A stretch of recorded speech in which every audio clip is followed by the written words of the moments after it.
one of our guests on, Jason Fry, talking about the Celtics are going to win their 19th championship. So what have you got to say about that? Who this Jason Fry character is, he was talking about doing hard shit. Well, his prediction is bullshit. Okay. All right.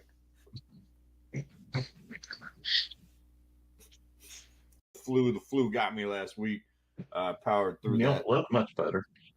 Yeah, well, on my bad days, I look a hell of a lot better than you.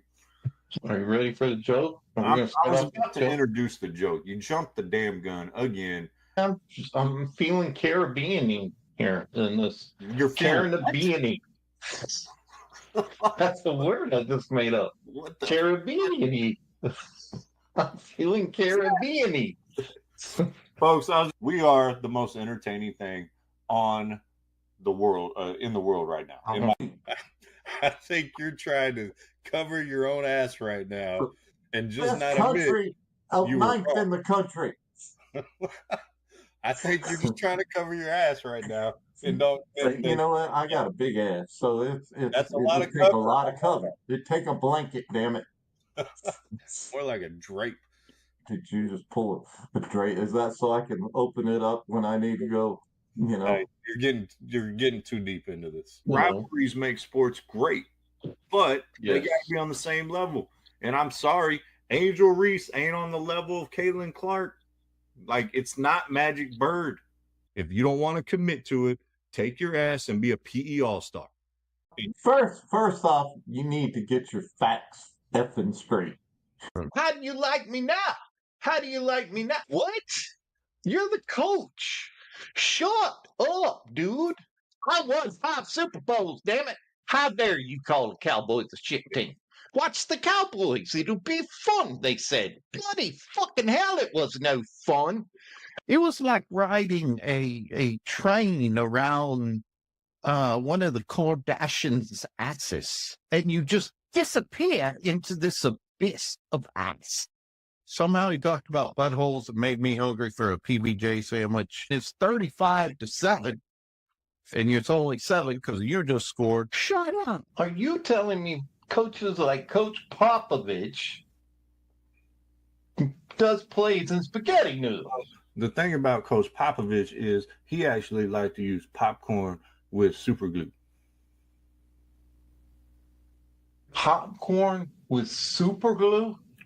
Yeah, he would put super glue little magnets on the bottom, and then he would arrange them on the board, and he would like color them different colors, and that would signify the opponents. And yeah. Are those the players?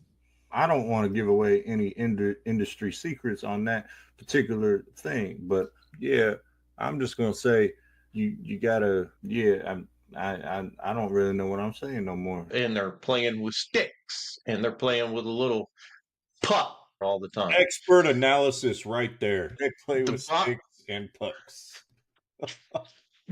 Talking about last names, Stankhoven. He put the stank on them, and that was terrible. I'm sorry. I'm sorry. I'm going to look directly into the camera up here, which I hardly ever do. I want to apologize to y'all on behalf of my bloodline right now, because that was awful. Oh, my God. You're getting worse. You're getting worse. All right. Trying to grow the game, man. Global game. These people, they don't give a damn. Well, I don't really know, but it drives me nuts. You're almost going to laugh. I can see it. Almost fixing to lose it. It drives me nuts. Oh, man. Oh, you didn't know? Your ass better call somebody!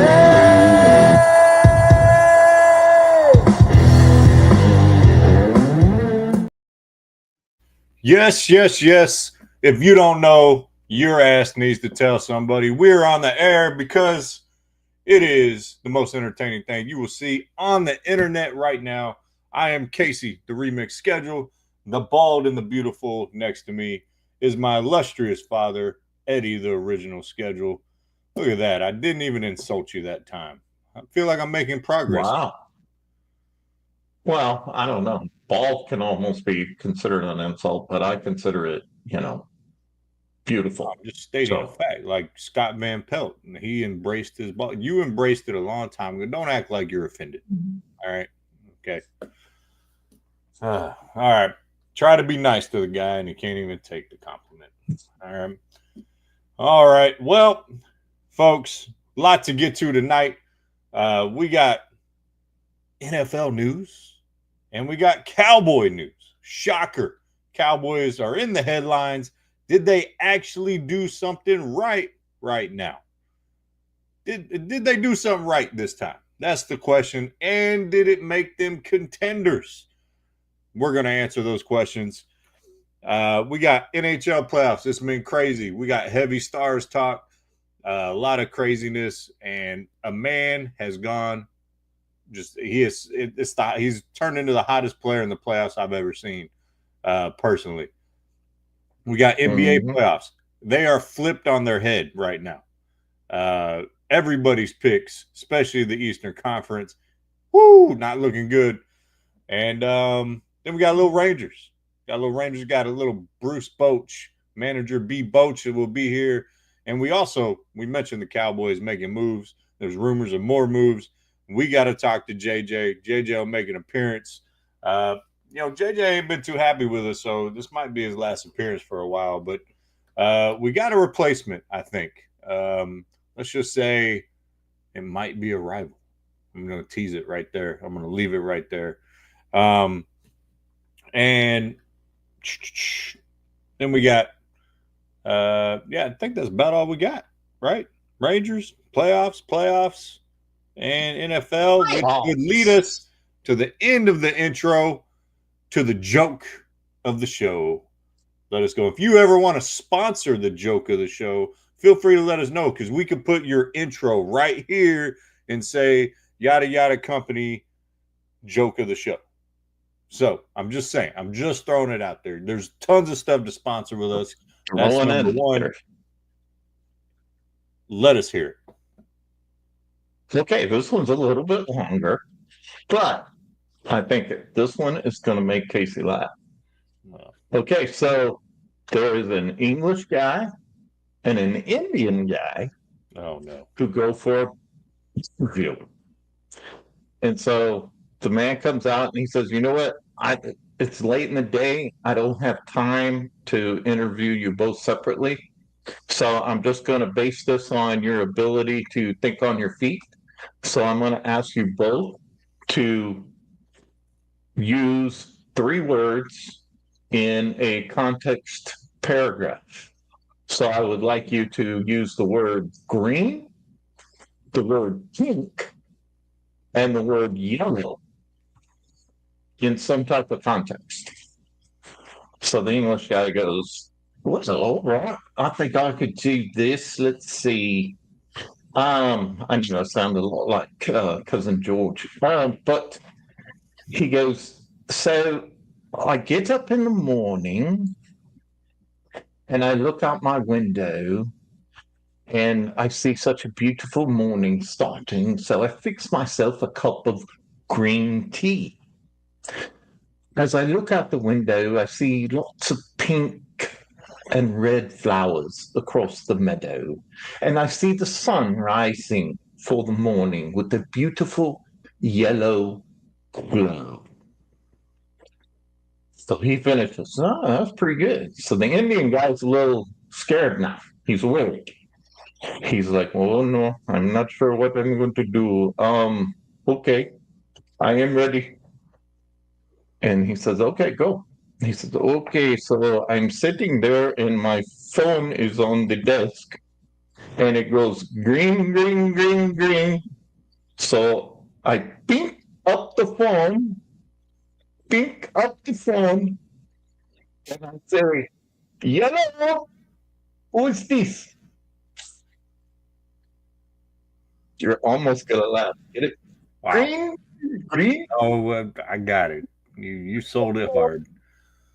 And yet, Yeah, I got it. No laugh.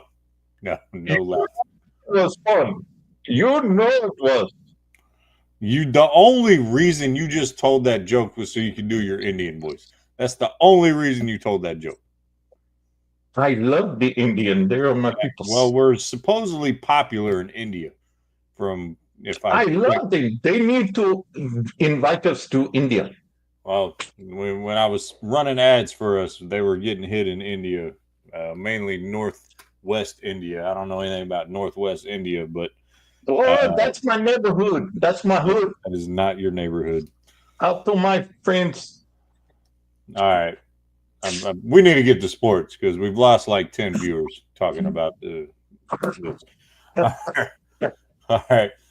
We'll start with the Cowboys. Let's start with our. I'm not going to say flagship team because we're not sponsored by them. We don't get paid by the Dallas Cowboys by any means. They're just our favorite football team, for better or for worse. Lately, for worse. For worse. And we all know the struggles that they've had in free agency to do anything, to sign any names, impact players, we should say. We all said they goofed it up in the draft. They did address a lot of things in the draft. I gave them an A-. I think you gave them a B+ in their draft when we graded them. Yes. And ultimately, there was still a glaring need at wide receiver, even though they took Blue at running back and another running back from Clemson. I still think there's a need at running back. We'll kind of talk about that. But they just addressed the wide receiver situation. They traded for a ridiculously talented George Pickens Jr. And he walks in the room as the number 2 wide receiver. I think it is a risk-reward move when it comes to the Cowboys. I think it's a very interesting move. And I've already heard they're not planning on extending him right now. So I think they're going to wait and see how he acts, see how he performs, and see if he's a good complement to CeeDee Lamb. But in your estimation, does this take them out? Does this move take them out of the cellar? And can they compete now with the Philadelphia Eagles with everything they've done? Well, I'm not going to go that far. I'm going to say they have definitely improved, and there's going to be a couple things. There is no excuses for Dak anymore this year because he's going to have 2 legitimate, good receivers. There's no question. That we still, we're going to have running back by committee right now based on the 3 that we have on board. I still think Blue is a little underrated. If you watch him at what he did at Texas, he's actually a very good and very explosive back. But is that going to translate to the NFL? Obviously, a lot of the scouts and a lot of coaches did not feel that way. That's why he dropped so far in the draft. So, and his name wasn't really thrown around there with the top running backs out there because he didn't necessarily have the numbers. Well, he had a lot of fumbling. Yeah, and that's been another issue. So, do I think it brings them up to the level of the Eagles? No, it does not, because the Eagles have a premier running back. And that is what is going to continually set them apart right now, because when Hurts is not on his game, they can lean on the running game. Right now, the Cowboys can't necessarily do that. Now, out of the 3 that they had, maybe one, maybe Blue comes in and he just lights it on fire. We've seen these type of things before, and I know there's other rumors about other running backs out there that the Cowboys may make a move, which now I was extremely surprised and pleasantly surprised that they pulled this off. And I think they are smart in holding off, giving him an extension until they see how he fits. A lot of people are comparing his fire and his grit to Dez Bryant. They're saying that there's going to be some fiery stuff in training camp.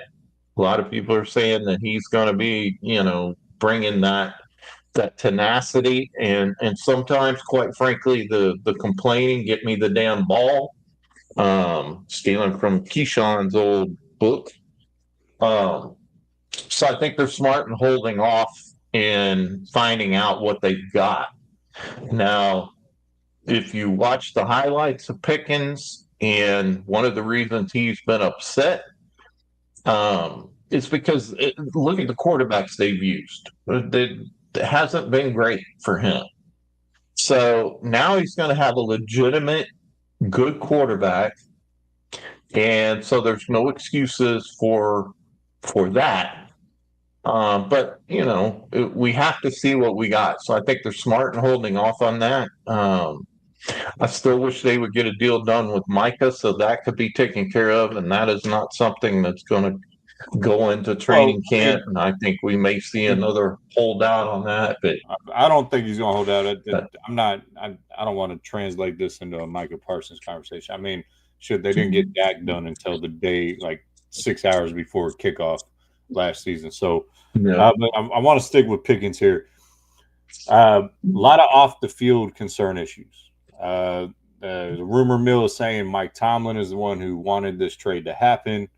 And if you see the run of problem wide receivers in Steeler Nation, I mean, it's Martavius Bryant, it's Antonio Brown. There's a few more in there that either left or they traded away. They seem to get troubled. You can even go back to Plexico Burris a little bit, even though he got in trouble when he was in New York versus Pittsburgh. I do like the move talent-wise. I think he fits talent-wise. I think he knows he's not the alpha in that wide receiver room with CeeDee Lamb. That may stem a little bit of his frustration. But do I think the talent duo is the best in the league or the best in the division? I don't necessarily want to commit to that because I got to see it done. I got to see him do it. Who's better? Who's the better duo? It's A.J. Brown and Devontae Smith in the division because they've done it. They've won Super Bowl. So, I think they have the potential to be better as a duo than those two. My issue with this isn't necessarily what they gave up, but I feel like they could have got a better receiver for a smaller price, and that is George Pickens' former teammate, DK Metcalf. They gave up a 4th-round pick for DK Metcalf. Like, I would have liked DK Metcalf opposite of CeeDee Lamb a lot more than George Pickens because DK is one, he's, to me, is the closest thing to Calvin Johnson in size we've seen since Calvin Johnson. I'm not saying they're in the same realm. DK could be like that, but Calvin is a whole nother level. But I would have liked DK Metcalf opposite, and maybe they weren't in the sweepstakes or they didn't get the phone call and the Steelers did. But as far as availability, guys you could sign, because last week you were talking Amari Cooper potentially coming back. You're looking at these retreads. This is probably the best move you can make as an organization to acquire talent to win games and not worry about the team captain thing and the good guy thing and stuff like that. I'm hoping a new scenery, knowing you're not the number one guy, tames him a little bit. I really do. You say tame him. I don't want him tamed. I want him to maintain that fire. I like the receivers like Des Bryant was. I like those, I know that's going the T.O., but T.O. was one. Could have been better if he handled his offseason stuff a little bit better. But on the field, there was no one more competitive and had that I'm going to beat your ass type attitude. And to me is something I think CeeDee Lamb is just good, but he is not that tenacious type guy like Des Bryant was. And but Des Bryant I think that's something Des Bryant never got accused of being a bad teammate or causing issues with his teammates. George Pickens has. So that's where my reservations come from in the locker room. Not on the field, not competitive fire, not throw me the damn ball. Now I'm going to push back a little bit because Des Bryant in college, Well, that's one of the reasons he fell as far. Give a shit what he I did at understand Oklahoma that, State. but we're still trying to say that this guy had a reputation of not a good teammate, of just not good in the locker room. And do And you that's remember the what the reason that Cowboys had Des to do? Bryant fell to the Cowboys. The Cowboys had to assign him a security detail, keep him under wraps, basically put him on, the daddy, daddy told you you're grounded until you prove otherwise, essentially what the Cowboys did. I don't think George Pickens would handle that because he's not a rookie. He's already performed, and I don't think he would thrive under that. I'm just saying that worries me a little bit. I'm not saying it tells me I wouldn't have done the trade, but I do think this is the most impactful thing. I think it's a better move than what the Giants did. Hold on. I think it's a better move than what the Giants did with Deebo Samuel, or I'm sorry, Washington did with Deebo. And so I think it takes Dallas out of last place in the division and puts them contending for the division crown. I'm not saying Super Bowl. There's still too many holes to fill or really questions to be answered about the team. But I do think it's a step in the right direction. It's a championship move by Jerry and Stephen Jones. Believe it or not, yes, I just said that. All right, so you compared to A.J. Brown in Philadelphia. Let's take a look what all the shit that happened with A.J. Brown during the season last year, including sitting on the sideline reading a freaking book about motivation and all this other stuff. Those type of guys end up being some of the best players when you need them in the clutch because of that get me the ball attitude. And I think I'm all about let's see how he does before we measure whether this was a great trade or not. But I like that in a receiver. I like the fact that they say, I'm going to kick your ass, throw me the ball, and let me do it. Well, that's not necessarily he does that, but he does other things off the field, in the locker room, outside the building. So that's my concern. I don't want to harp on it. It's a new scenery, new situation. There is a saying, a zebra doesn't change its stripes. And I understand you want the Des Bryant aspect of this. I'm worried it's the Antonio Brown part of this. Okay, that's what I'm worried that it's going down. It's a distraction. It takes away from the team. It becomes an issue. That is my reservation with it. I think it's a good move. I think they should have made the move because it's the best move they can make to pursuing to be competitive on the highest level. I agree with you. Don't sign him long term until he proves himself. Now, he may be on his best behavior. It's a contract year. He may not make a sound, and then he gets his money, and then he goes to shit. We've seen that happen before. Hopefully that doesn't happen with George Pickens. Now, you mentioned the rumors that they may do or they may be in some rumors on running back, which is kind of that final piece on the offensive side. They addressed guard. Now they've addressed wide receiver.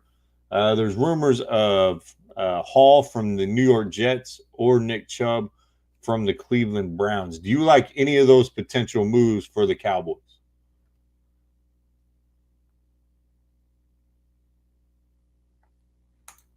I don't think it's a huge upgrade, to be honest with you. I think Hall would be a massive upgrade, actually. Yeah, Hall more than Chubb, because I think Chubb's coming off an injury, right? So yes, and he's got a lot of wear on the tires. So I would say if you're going to make that move, you go Breece Hall. Yeah, I would say that's the better one if you're going to do it. And then we'll have to see there. And who I would actually pick up the phone if I was the Cowboys? I'd pick up the phone and call the Jaguars. I wouldn't. You might be able to get a deal for NTN. I like NTN, the former running back from Georgia, who's been in kind of football purgatory in Jacksonville. I think that would be a good move if they could get him for a. Well, you don't have a 4th round pick anymore or a 3rd rounder next year. If you get them for a 4th or 5th and maybe a 6th or something down the line, maybe you give up one of your running backs you got in the backfield here. Maybe you give up Blue or something. But ultimately, I tell you what, would be a good move. I tell you what would make this all an A++ is there's still 2 free agents out there, and if you added either one of them, now getting away from the running back, I know we're concentrating on the running back.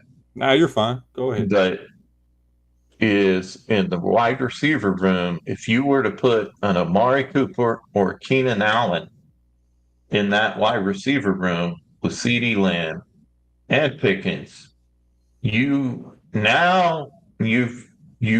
got to the level of the Eagles in my mind, because you will have a possession receiver, tall, who can be out there, and someone who will calm Pickens down from that veteran side of it.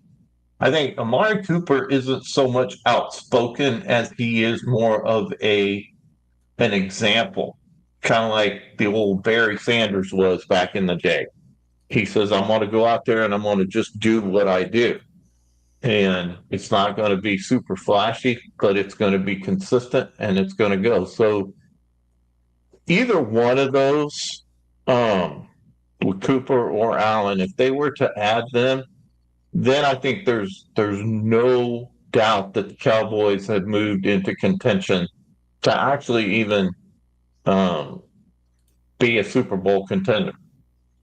But I think right now it's either 2 things. You either add one of those people to that wide receiver core, and then your running back, your running game doesn't have to be great. It just has to be good.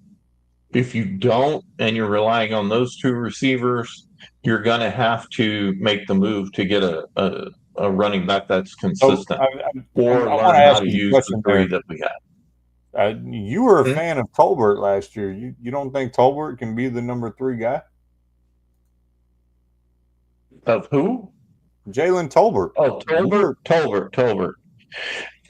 I think Tolbert he's a good receiver, but he just hasn't. At times he shines and he shows this potential to be a number 2 because he has the speed and sometimes he makes the catches. But if you say you had Gallup still on the team versus a Tolbert, I'd still take Gallup, even though Gallup was prone to injury. But Gallup just seems to make the catches in very clutch situations. Tolbert seems to drop passes in very clutch situations from time to time. So I think he needs to grow. Now, I think if you having someone like Cooper and Allen, to me, it will help those young receivers like Tolbert, having them in that locker room. I just don't. I like CD, but I don't think CD is the type you would consider that veteran leader in the wide receiver room. Someone like a Cooper, someone like one of these receivers who's been around for a while that will teach the younger guys. Kind of like what Cooper did with CeeDee Lamb when CeeDee Lamb came in the league. I don't necessarily think that's. I'm going to disagree with you on that. I don't think that's accurate. I think CeeDee Lamb is the last year and a half really stepped into a leadership role. By his play, not by his. No, hold on. Let me finish my point, you jerk. You don't call your dad a jerk. Well, you're being a jerk. If you remember at the beginning of last season, it was he talked about, like, I need to be more involved in the offense. Like, he was vocal about it for the first time. And it made a difference before Dak got hurt. And, I think he has stepped into that leadership role. I think in his first couple of seasons, I think it's hard for a rookie or a wide receiver in the first couple of years to step into a leadership role because you don't have the skins on the wall and things of that nature. So I think CeeDee Lamb is a more of a leader than you're giving him credit for. That's why I think his I'm giving him credit on the field by his play. I just don't think in the locker room he's a leader. I'm not discounting what you just said. What I'm saying is I'm giving him more credit off the field. That's what I'm saying. What have you seen, or what is your just evidence? Said what I've seen. Are you listening over there? Turn your hearing aids up, buddy. You did not. All you did was say general statements. You did not say there was certain things where, like Tolbert said, CeeDee has really helped me out with this or anything like that. When Cooper was with them, went to the coaching. That's all CeeDee talked about was how he was helping. Thank you, Fry. Thank you.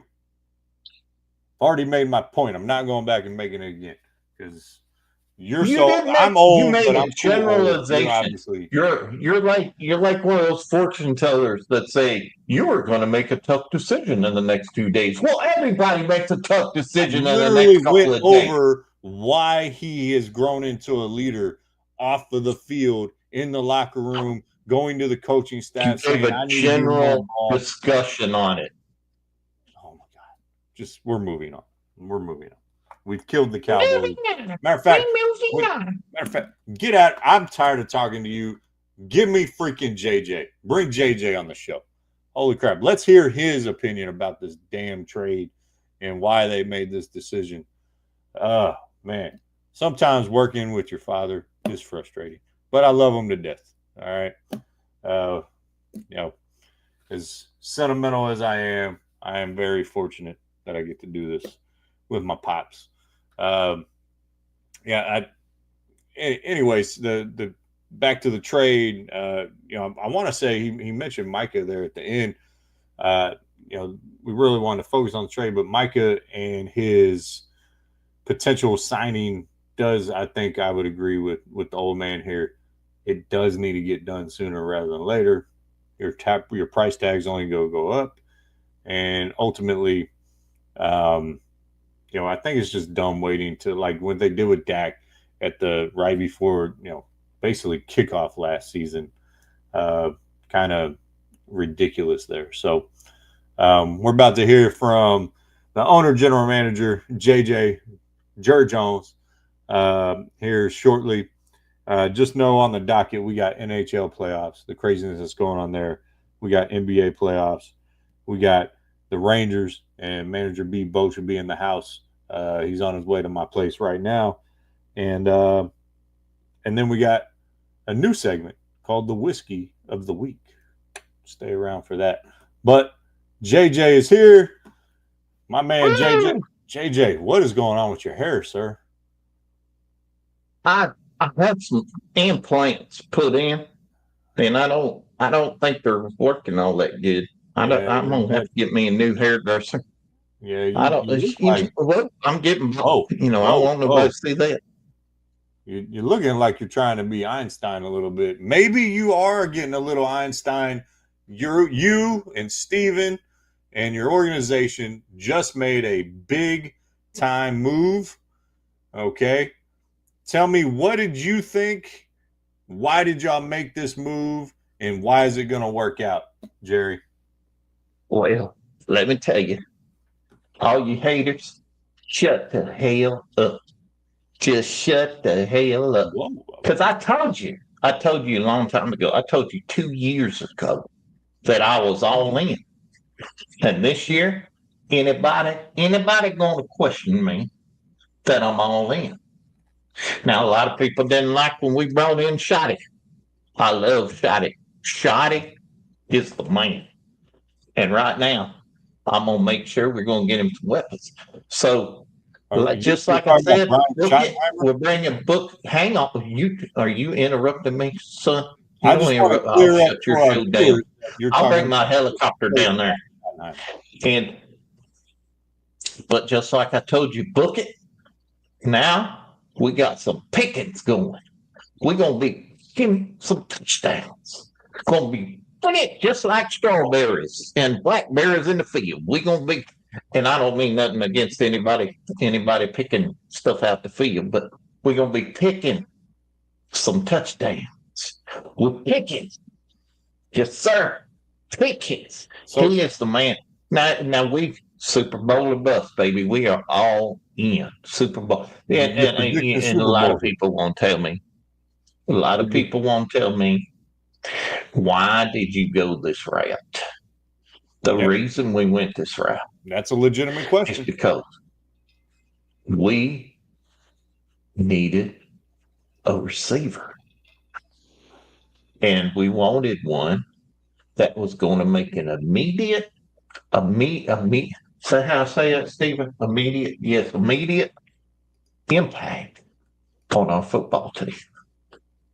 And that haterade, is that like Gatorade, only haterade? Yeah, But there was. Well, I think what you're saying is you were talking about all the folks like myself who were hating on you. All right, and you made this move, and look, I got to applaud you, JJ. I really do. I think it's a great move. But do you have any concerns about George Pickens off the field? Like there's a reason why Mike Tomlin and the Steelers wanted to trade him. oh, I don't know what you're talking about. I think he's an upstanding citizen. He's like Johnny Football. Johnny Football was an upstanding citizen. Pickens is an upstanding citizen. You know that. Shut up, Stephen. Yes, Stephen didn't want Johnny Football. Just imagine if we had Johnny Football, it would have been amazing. But of course, we got Dak, and I love Dak. It's a Dak attack. I love Dak. But Pickens, a lot of people just do not give people a fair chance. And what can we say? The Pittsburgh. I'm not going to say a lot of bad stuff about Pittsburgh because them Steelers helped us out by making this trade, and we're gonna see. And CD got him someone there, and we're gonna see them touchdowns that we be picking. That's what it is. We're gonna get a T-shirt. We're gonna be see them touchdowns we be picking. That's what I'm thinking. Okay, slogan there. So no concerns on the off the field thing. You're just concerned about touchdowns and wins. That's all you care about. We obviously know that because you made the Greg Hardy deal, so we know all you care about is performance on the field. Hardee's, I love Hardee's. Hardee's got good hamburgers. No, that's not what I'm talking about, JJ. Listen, it's obviously you're getting a little confused. Maybe I'm talking too fast, or who knows. But, sir, I think it's time. It's probably past your bedtime, honestly. No, it's drinking time. It's drinking time because I'm happy. Listen, all I'm going to say is if you're drinking, do not go anywhere near. Hey, if you're drinking, do not go anywhere near airport gate agents or anything like that because you don't want any lawsuits. Hey, I got something. I got something for you. Look up my sleeve. There's a Pickens. There's another move. Get ready. We're gonna do another move this week. Y'all gonna be surprised. Just watch me. All right, JJ. I need to get out of these clothes. Yep. Oh, whoa, he's getting naked. Holy crap! Let's get out of here before that happens. Oh man. So there you have Jerry Jones's take. Why they did it. Obviously, no concerns. It's all about catching touchdowns and winning games and getting a Super Bowl after 30 plus years. For us sad Cowboy fans. Oh man. So he's not the only star we're going to have on the show, folks. We're going to have manager B. Boach of the Texas Rangers on a little later. And once the old man gets back, showing JJ out the door of his house, we're going to talk a little NHL playoffs here. Craziness going on in NHL playoffs right now. Hey, there he is. All right. You got JJ out. We're moving on to the NHL. Sound you hear is this helicopter taking off from the backyard. Well, I mean, you do live on a golf course, so, got plenty of room to land back there. Probably pissed that they landed on the third green, though. Yeah. NHL playoffs. I mean, we're obviously going to talk a lot about the Stars here. Let's start with the end of the last series. Stars down going into the third period. Oh my God! I mean, that was the craziest third period I've ever seen. It was Them winning the overtime. Other than Rantanen's show. it And it's is ranting and been show right Rantanen's now. show. I was gonna say it's the craziest, other than when the Stars won the Cup in '99. But it is the Rantanen show. So you're watching Game 7. Take us through what you were seeing, feeling, and ultimately what you thought about the performance of the Stars and Rantanen. Well, going in, obviously down by 2 goals, which is a mountain in hockey most of the time. Coming into the third period, I just felt like the Stars had been just outplayed, and they were being outshot in that game. And I just felt like the goalie was on. Obviously, for I'm losing my mind here on the other team. Yeah, and so with Colorado, Dallas has had a lot of those type of series back in the day, back when Madonna and those used to play.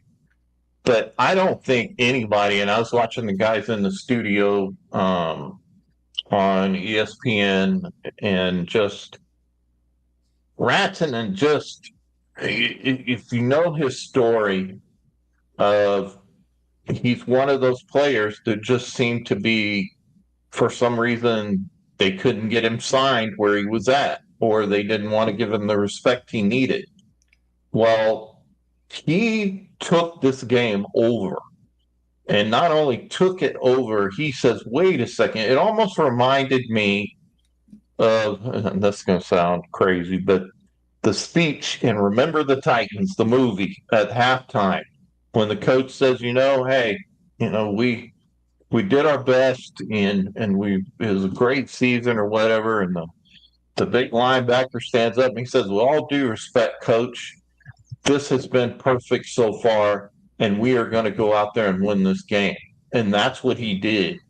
And I think it hasn't been, and this is going to be the new talk, and he's obviously not there yet, but he's already moved into hero status in the Dallas area, in my mind.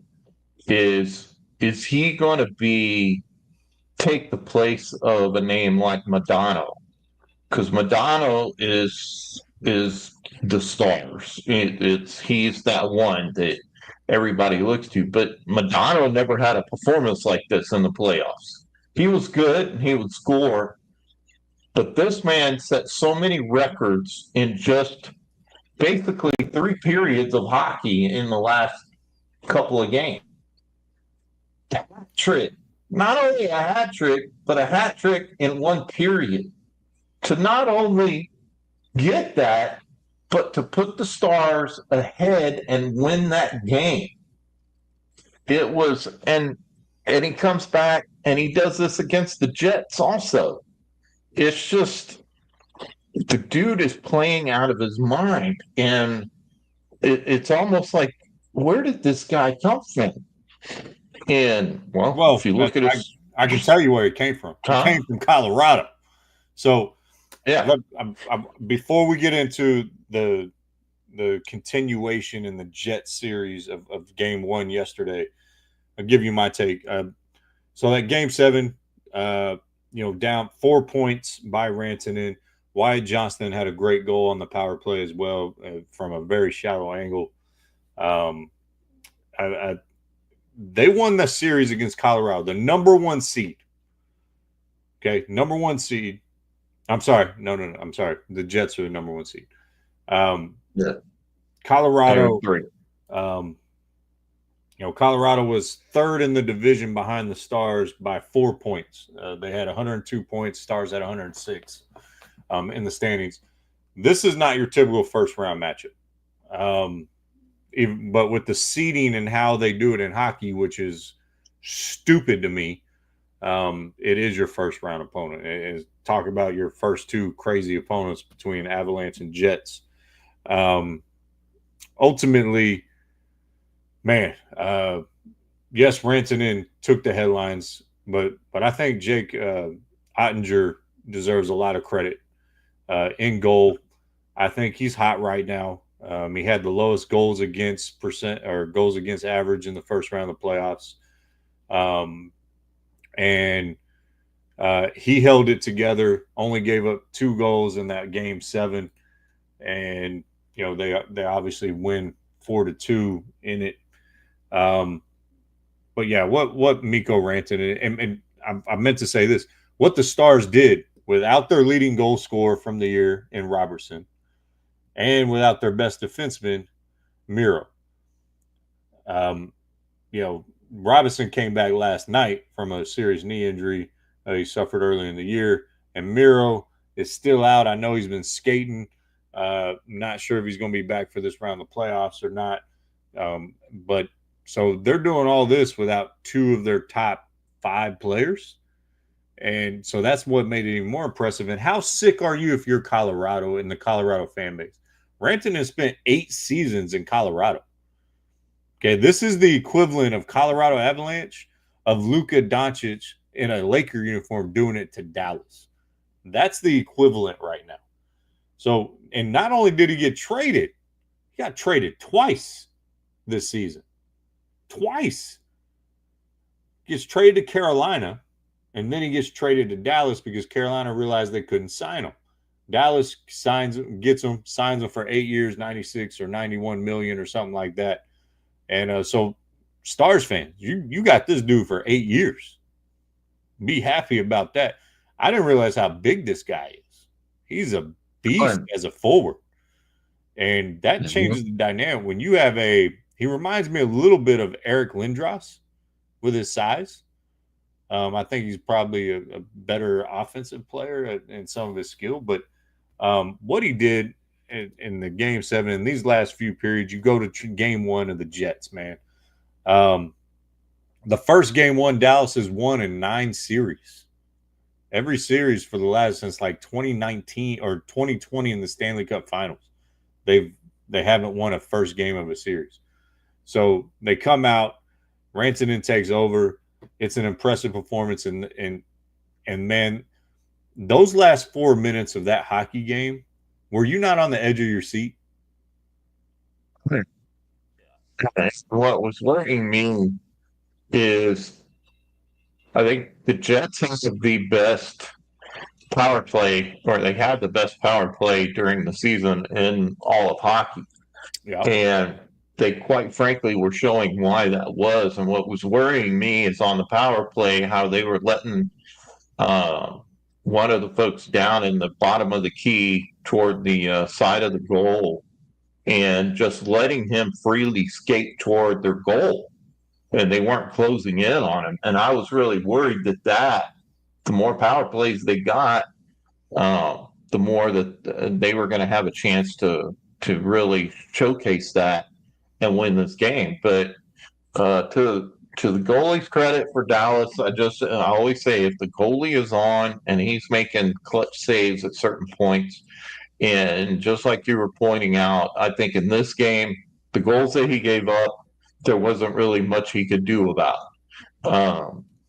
In the ones where he needed to shine, he did shine. Well, and so far he's done that in the playoffs. So how about that one with like 2 or 3 minutes left? I think it was under 2 because I think they had 6 guys on the ice. Yes.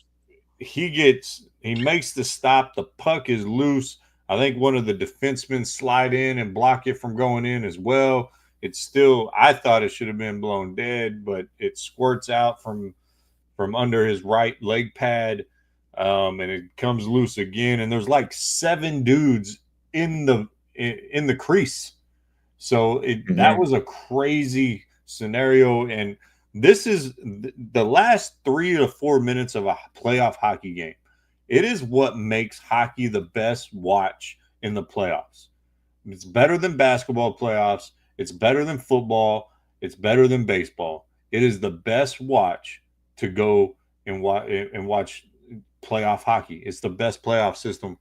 And ultimately, man, Well, it's been awesome. well, one of the things we're going to see, because it started to get chippy in the third period. We had some folks throwing each other down. I forget who it was, but they started to get really chippy. And I think this is going to be a very physical series. And that's where I think Nico can shine, because he is such a big dude and he's fast and he just seems to find the open net. And he's in this So zone. I think this series is going to get very physical. He's in this zone where almost it feels like almost everything he does, it goes right.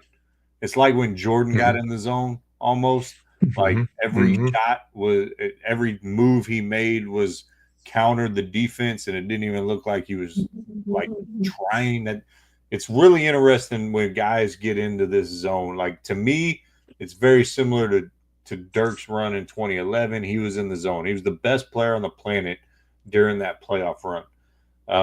You've seen this with a few years ago, probably about 10 years, well, actually 15 years ago now. If you remember Josh Hamilton on the Rangers, when he was hot, there's nothing you could do as a pitcher. And matter of fact, today is the anniversary of his 4 home run game. Just throwing that out there. So it's pretty interesting when guys get in this zone at such a high level. Everything they do, every decision that makes seems to be right. Game 2 tomorrow night. I do think the Stars, they're happy with what they accomplished. They're not satisfied. Obviously, they like to go up 2-0. But as a road team, you did your job already. So the pressure is off you for game 2, because obviously you don't want to go down 2-0. So they got game 1.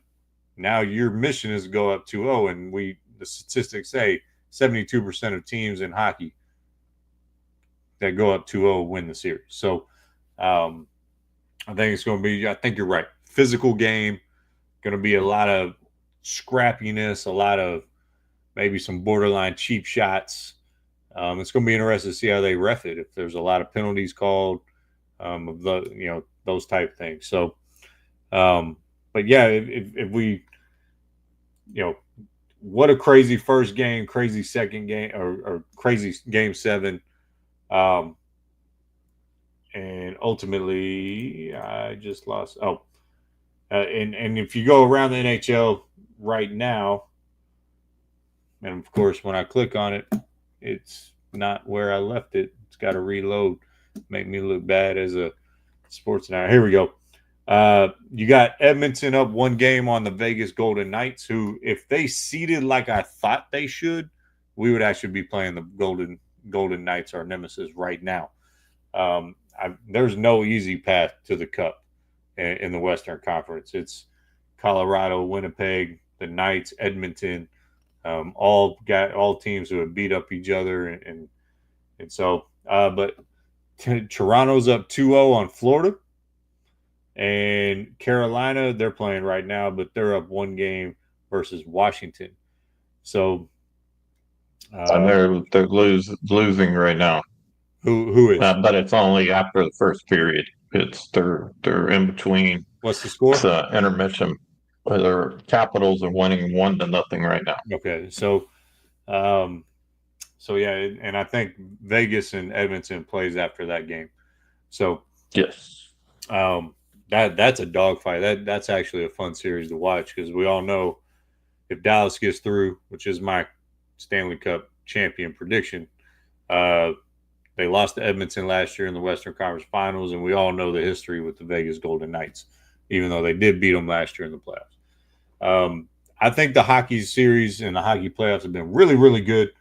But if you want excitement, watch playoff hockey, man. It's a lot of fun. If you want scratch your head playoffs, watch the NBA playoffs. New York Knicks up 2-0 on Boston. Are you kidding me? I don't know if you saw this, but Paul Pierce, we all know Boston Celtic legend. He said, if they lose game 2, I'm walking to work. It's 15 miles from his house. Guess what he did today? To make it, he walked 15 miles to work. Chronicled, put it on TikTok and made a story of it, but just so he could be on his show on FS1. I think it's called Speak or whatever. But yeah, it's man, and New York did it with defense. They did it with grittiness, and they overcame twice 20-point deficits in each game. Do you think Boston can recover from this? I don't know, to be honest with you. The fact that they have been up by so much and then managed to lose twice, not once, but twice, it really goes to the fact that the Knicks have got I don't know how you describe it, but they just seem to be really focused on, we are going to finish this thing out. And I've always said this in any game. It's not how you start, it's how you finish. And the Knicks just seem to be a team that is able to close out the game, shut down the other team, which in this case is Boston, and close that game out. It's right now the NBA playoffs are crazy. Outside of the Thunder and Nuggets who are tied. Yeah, hold on before you move on. It's how the Knicks are doing it, and how I think when you have a comeback like this in basketball, from my perspective as played basketball in my life, been coaching for 16 years, it's a mix of both. It is a Boston collapse, and it's a Knick comeback. And the Knicks had confidence because they did it once. The Celtics had that moment like, oh, shit, it's happening again. And so ultimately, when you get that mix, things just start snowballing for you, right? And this is where the comeback is entertaining.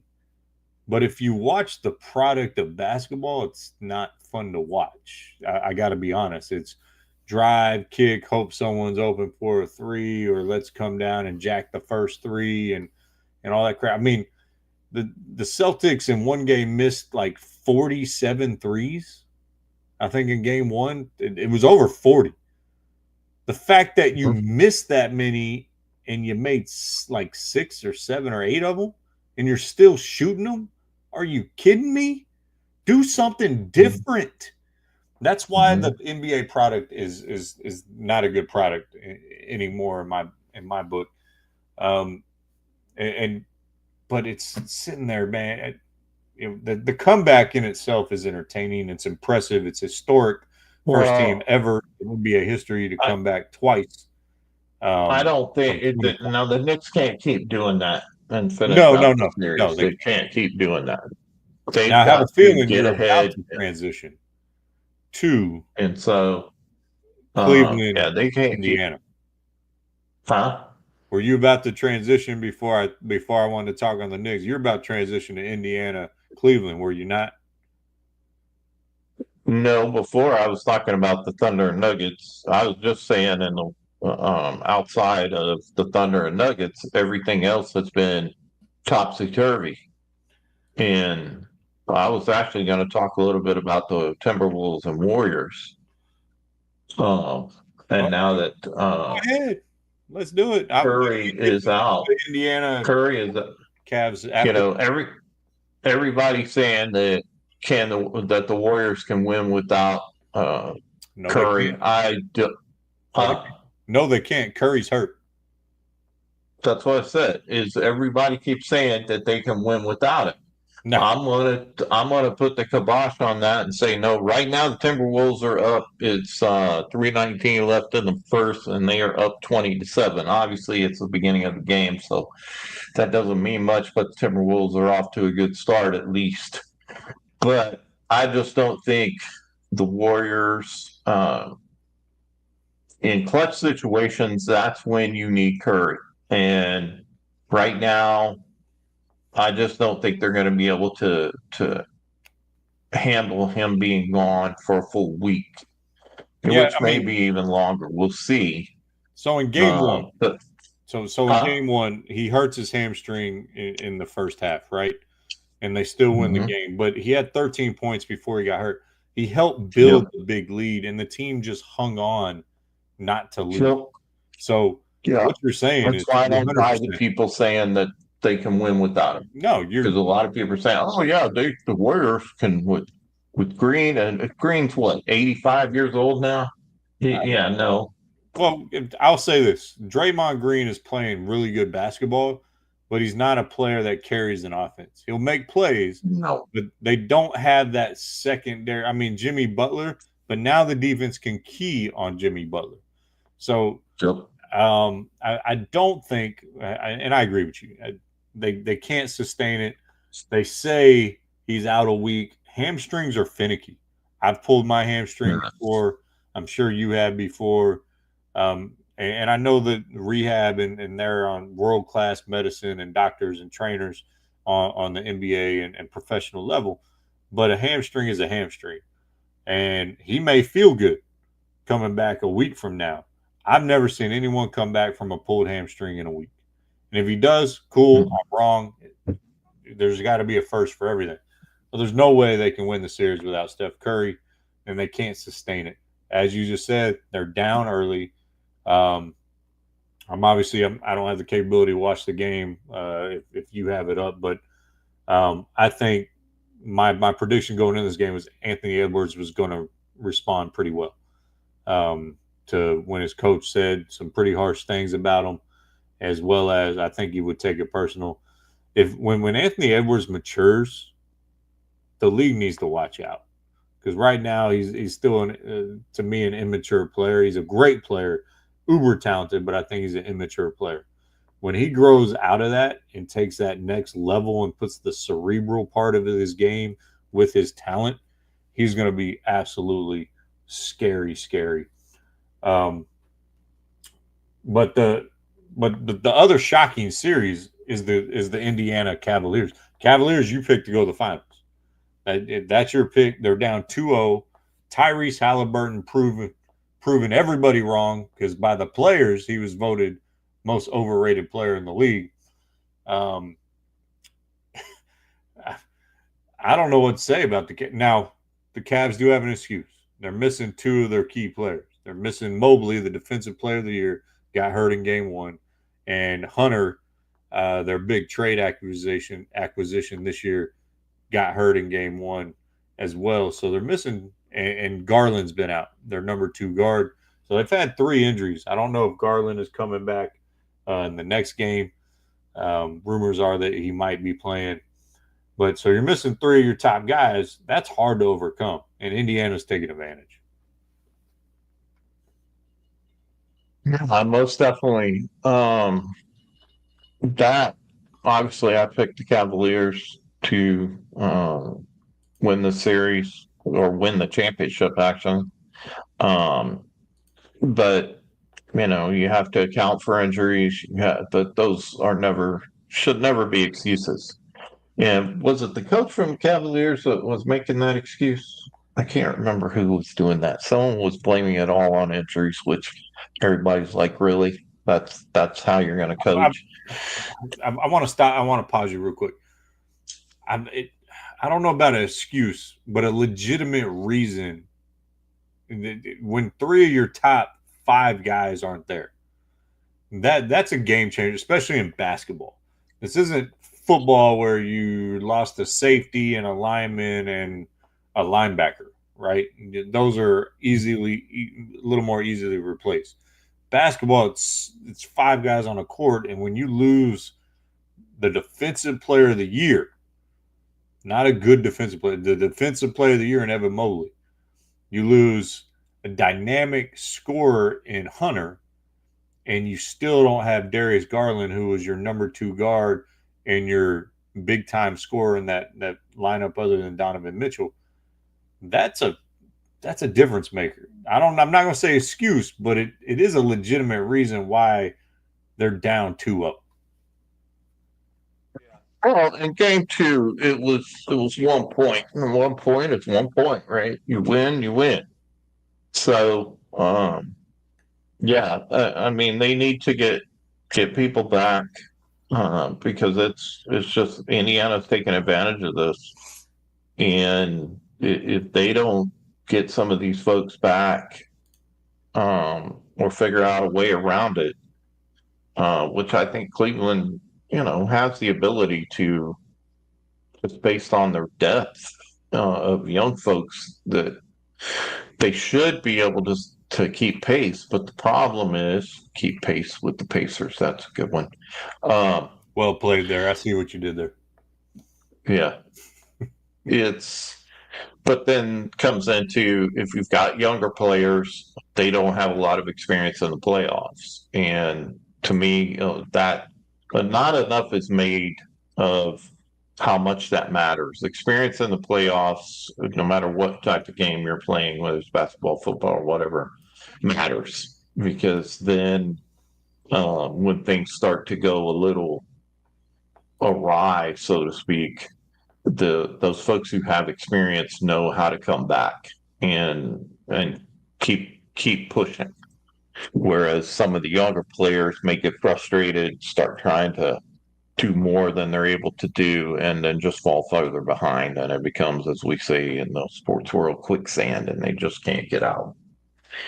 So yeah, that's going to be very interesting. I think Cleveland needs to figure out a way to get game three. If they don't, then I think this series is pretty much over, to be honest with you.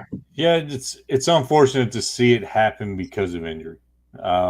You can't predict that. You can't help it. Of course, the Mavericks just fired their entire strength and conditioning and training staff because they're tired of people getting injured. Nico Harrison's on a tear right now.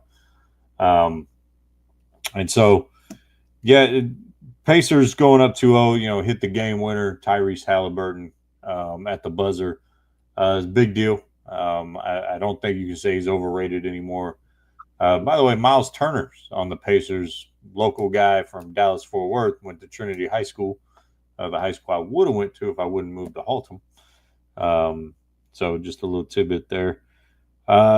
We didn't really talk about OKC Thunder or OKC Nuggets. First game, Thunder come out. Aaron Gordon hits the game winner. Huge shot there. And then Thunder come out and absolutely roll the Nuggets in game two. I think a big key to that series is game three. And I know that's cliche to say, but how are the Nuggets going to respond? They're on their home floor. Can OKC take advantage and let their talent, my head coach I work for asked me this question. He's like, do you think playoff experience matters? And I'm like, yes, I do. That's why I was somewhat of a believer in OKC this year, not because of their record, not because of what they did in the regular season, but because they have a few years under their belt now of playoff experience. And, making it to the Western Conference Finals last year, losing to Luka and the Mavs. And so, they have that on their belt, even though they're a somewhat young team. And I've always said, and it's been proven, young teams don't win in the NBA. It doesn't happen. And so that series is going to be really interesting. Most definitely. But let's go ahead and take a break, and then we're going to get in some Rangers. Manager B. Boach is going to be here. We got our good old singular sponsor. You could even sponsor this sponsor if you wanted to, if you're attached to a company. I think they would allow that at easyleadership.com. So just throwing that out there. Yeah, sure. All right, enjoy. He employs what do you even have a name for your artificial intelligence lady? What is this? Oh, you're talking about Sherry? Oh, her name's Sherry. All right, Sherry is going to bring you easy. She's not artificial intelligence. She works with me. Right. Have you heard of the DISC communication tool? Yes, most people in business have. But there is a new tool out there that is tailored for leadership teams.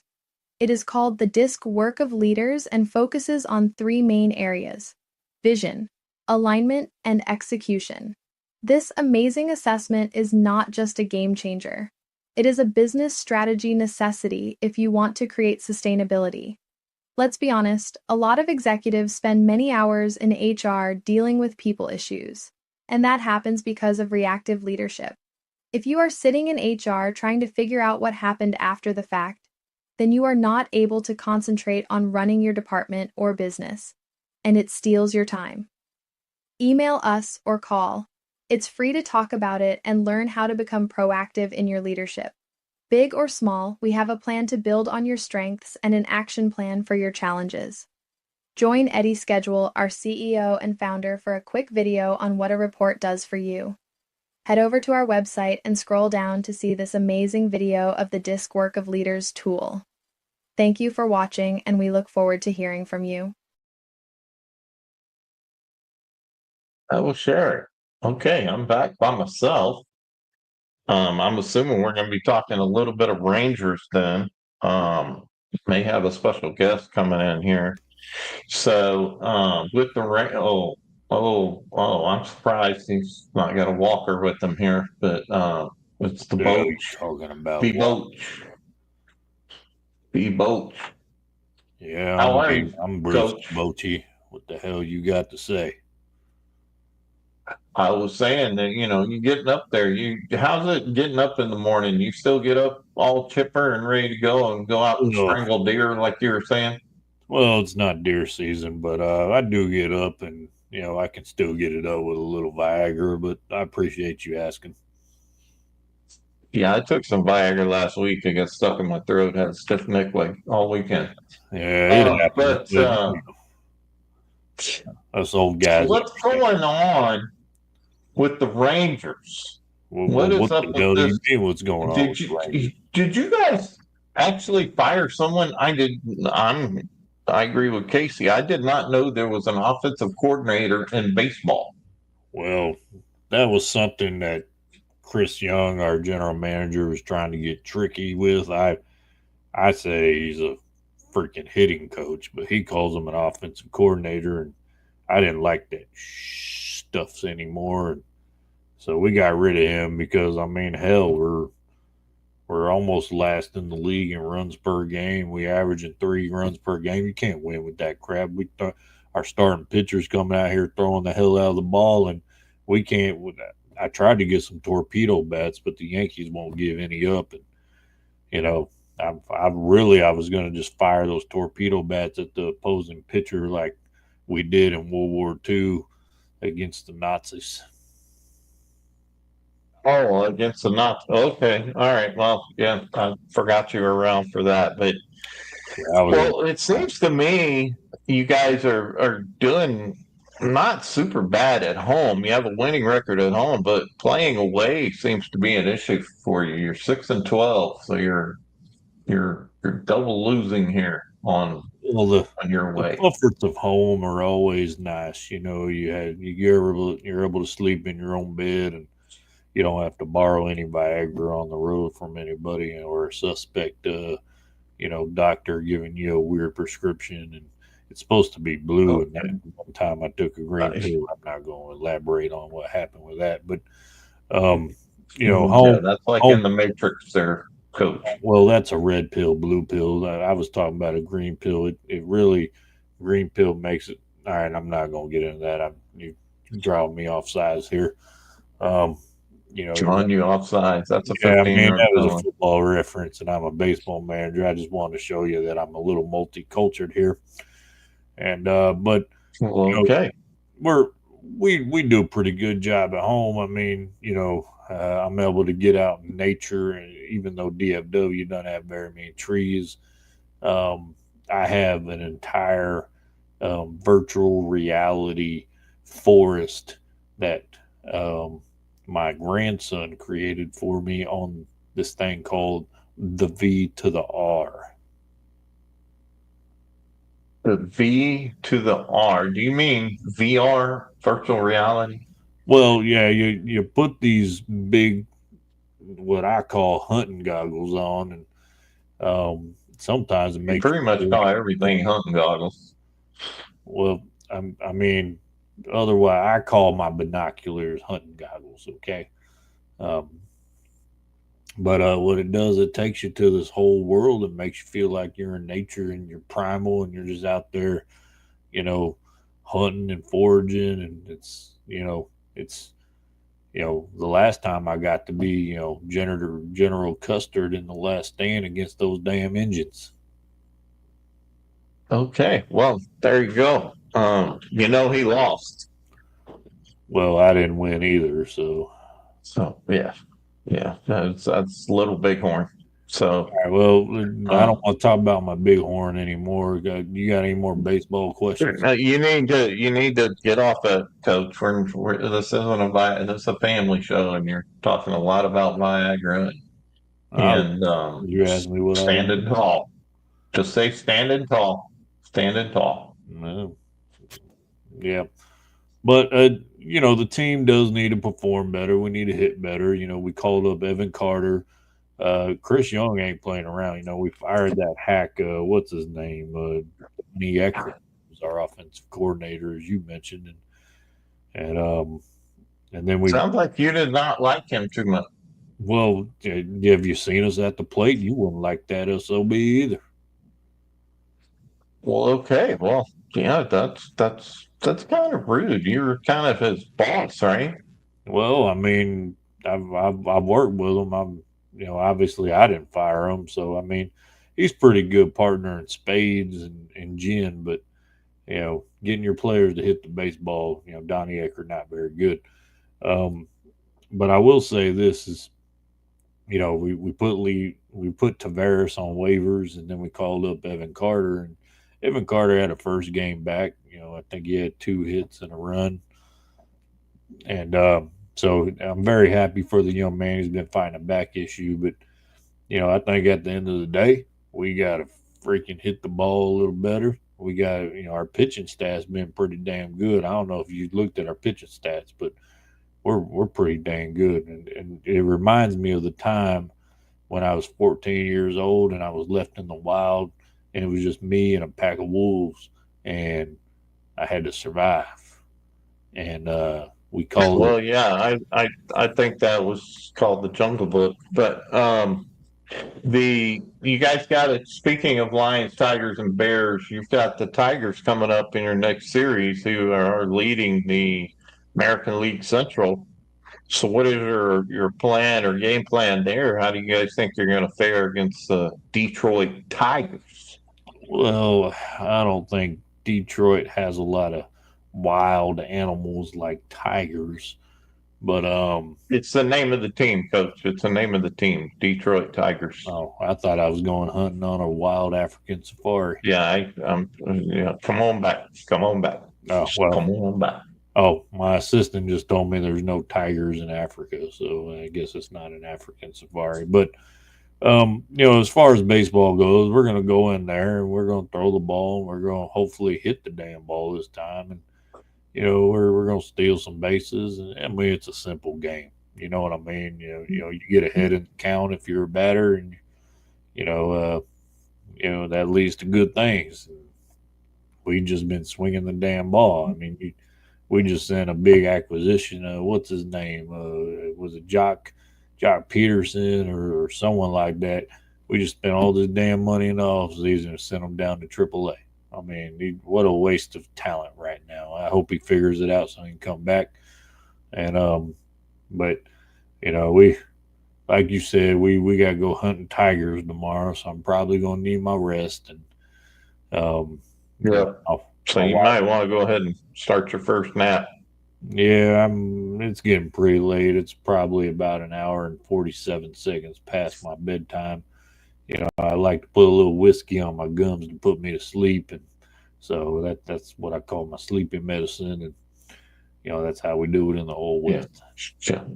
Yeah, some people would call that being an alcoholic, but that's okay. Good luck to you. Well, I appreciate your time, and Thank you for not being such an asshole today. All right. Well, I try. I really try. So that was B Boach. And yeah, the Rangers are struggling at this point. They've got some tough series coming up. They've got the Tigers. Um, I don't think the Rockies are going to be that tough a series, but um, where are the Rockies? They're a team I haven't been keeping up with here. Yeah, Hey, they're Boach, so that's not a bad Boach, game hey, coming up. dude, text your wife. But Let other her know you're leaving. Man, that dude. but other than that, they do have some tough games coming up with the Tigers, and then once they finish with the Rockies, which should be a series they can win, then they've got Houston, who are leading them in the division, and then they got to play the Yankees. So they've got some tough series coming up here going forward. So Yeah, B Boats, man, he always struggles getting out of the house.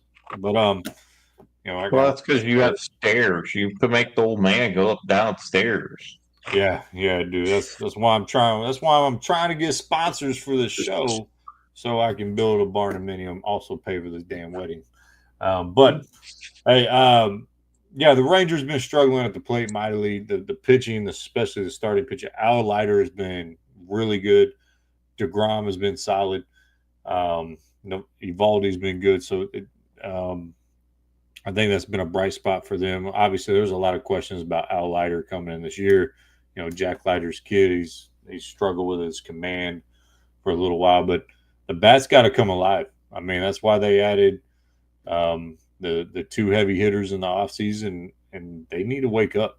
I mean, they just sent one to AAA, but you know, hopefully they can find something because as you just went over, they got a lot of tough series coming up here pretty soon. So, but I think that takes us to our last segment of the week, and it's a new one. It is called the Whiskey of the Week. So, here is the Whiskey of the Week right here in this awesome bottle right here. This is Willet. All right, Pot Still Reserve. Pretty smooth stuff. Good stuff there. So, that is our Whiskey of the Week. I got that awarded. I'm going to give them a shout out. AAA Plumbers. My wife's best friend's company. They did a lot of work on the outside of the house for us as well. But they at one of the galas we went to as their guest, I think I talked their owner into going on a bourbon tour, or he bid on the bourbon tour, and one of the prizes was that bottle, and he ended up giving that to me as a thank you. I was like, you could just take me on the bourbon tour with you. That would be sweet. But Whiskey of the Week, Willet Bourbon. So, all right. There you go. Free advertising for Willet right there. In other news, maybe a new show adding to the network. I know our founding fathers who just renamed their show. The network is Tired Sports Network, and they were the Tired Sports Podcast. Now they're, what would they rename themselves? The Bearded Bros? I think it's Bearded Bros. Bearded Bros Podcast, Sports Podcast. I know they're doing a lot of gaming stuff now on Friday night. So if you play like golf, I don't know what the new golf game is, golf 2K25 or something like that. One thing before we finish this out, because we didn't talk about this, is going back to the hockey. Utah has chosen their name. Oh, the Mammoths. Like. Yes, the Mammoths. No, it's not plural. No, it's Mammoths. Yes, Mammoths. I actually like that name. I think it's pretty cool. And the way that those folks who made the new Dire Wolves, that they brought them back, they're talking about they're going to bring back the Mammoth. So they might actually have a live mammoth for their mascot. That's it. So too Yeah, much I, Jack and Coke. I'm sorry, but and I got to be honest. I'm not too hot. I actually liked that they were like the U hot or blah blah blah. If I could talk too much, will the it? Utah Hockey Club. Yeah, I actually kind of like that. Like like it's just kind of we're about hockey, you know. Uh, like we both don't like Yeah. the name Commanders. I think it was better when they were the That's Washington football team. well. The problem is, it's what mascot do you have for the Commanders? They came up. What did they come up with? Major Tubby, a, a big fat pig in a uniform. And I get it. They used to have the hogs in the stands. That was different, which is a bunch of trans people in the stands with hog noses on.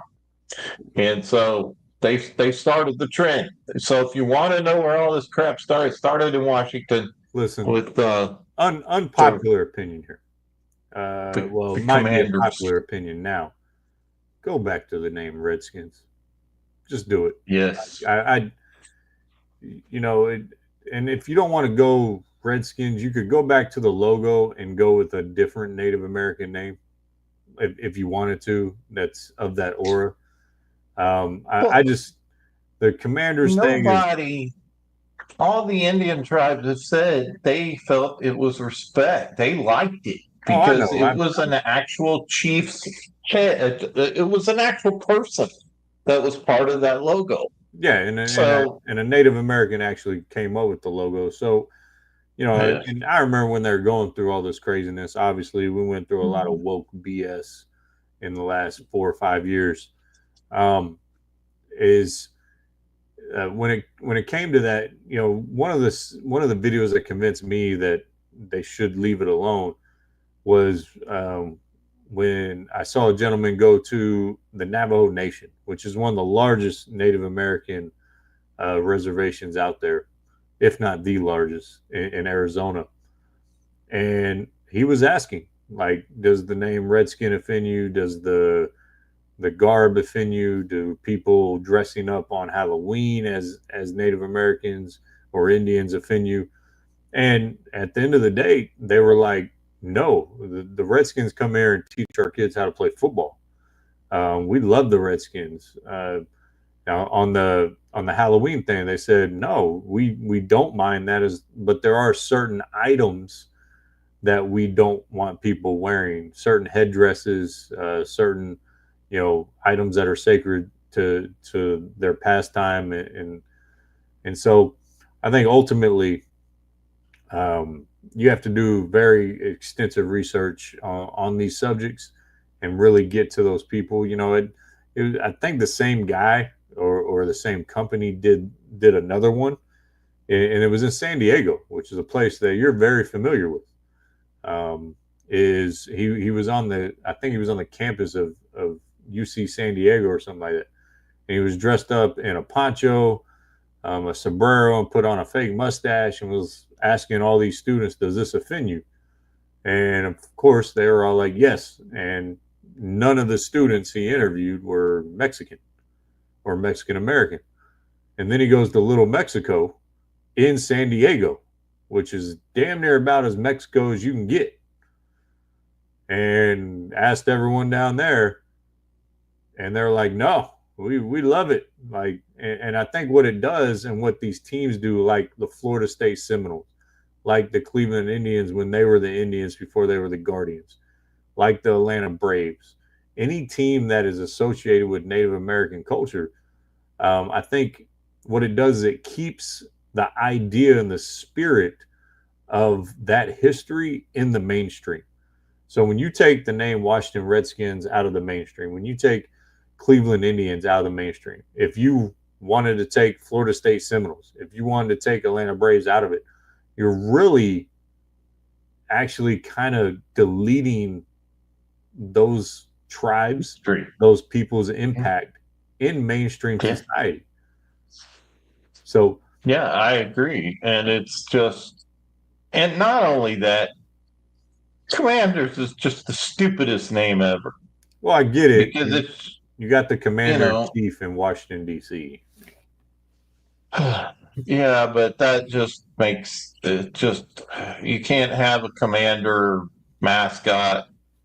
And that's why they came up with Major Tutty, which Well, to me is just, obviously I'm very biased. I don't like the Redskins, but yeah. Well, I mean, or the if they wanted Commanders. to go like like the world was when they're renaming, I think they should have went with the Washington Red Tails, which I thought would have been a solid name, honoring the Tuskegee Airmen in World War II. Um, Yeah. being a history major and a person who teaches history, I think that would have been a compromise on both sides. And you could have brought in any surviving Tuskegee Airmen to commemorate it. I think the last one passed away a couple years ago, but that would have been a way to kind of appease that other side, and then also kind of do something cool for both sides of the aisle. 'Cause that's what all these name changes Oh, have been. and at the end of the day, it's a game. It's a game. It's just like in Corpus Christi, they're called the Hooks, and their cheerleaders are called the Hookers. I True. mean, if we talk about offensive, there's the Hookers, and they're good with that. Yeah, So, but it's have fun, laugh at yourself. Goodness yeah. gracious, I mean, stop taking shit so seriously. well, what do you think the Savannah banana really represents? Mm. I'm just throwing I'm that out going to keep my sailor mind closed in this there. whole thing. Ooh, that's you don't want to trade. You don't want to trade in those waters. Um, on other news, we're gonna get you our schedule here soon. Staying on Thursday nights, but there may be some weeks where either the old man is on his own or we may not have a show. Here in a few weeks, I'm getting married. May or may not be able to do it on Thursday night. May have to do it from my phone if I have enough signal up where we're getting married. And then a couple weeks after that, won't be available because I'll be on the honeymoon. So the old man will either have to go it alone with maybe some guests from our network, or may have to cancel the show. But as of right now, not changing nights, not changing times. Just may have to skip a show here or there. Or if the old man really wants a challenge, he can try to carry the show by himself like I have multiple. No, I can do it. I just gonna need the credentials to get in. So, all right. Well, All right. we appreciate y'all sticking around. We appreciate all the comments on the side. Obviously, my wife and Mr. Jeremy Fry being the headliners tonight. And where that's going to wrap us up. And got a little more time in my hands. Finished my semester, my almost. I got one more semester in my master's program at A&M. Finished my toughest semester so far to this point. So got a little more time in my hands. So might start seeing some more social media blast out there from us. So be on the look on TikTok and Twitter and Facebook as you see that ticker going down below. So we love y'all. Peace. And we're out. Have a good evening. Thank you for listening.